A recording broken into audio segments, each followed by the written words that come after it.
రాష్ట్రంలో సీఎంకు ఏది చాలు చేసినా ప్రోటోకాల్ ఈయనకుండది. కామారెడ్డిని రాసిచ్చిండు రేవంత్ రెడ్డి గారు.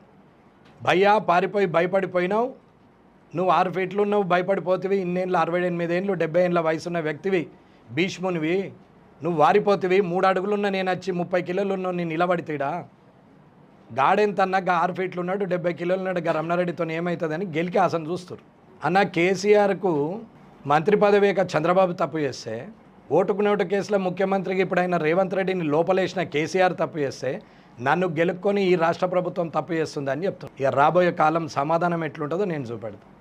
ఇది ఈడికి ఆగేది కాదు.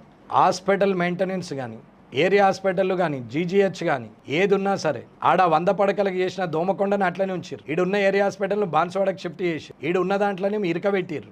ఆరోగ్యశ్రీ ఇది అప్రూవల్ కావాలంటే అమీనుద్దీన్ సార్ను కలవాలా, డబ్బులు ఏమైనా అంటే ఇంకొకరిని కలవాలా. ఇది కథ.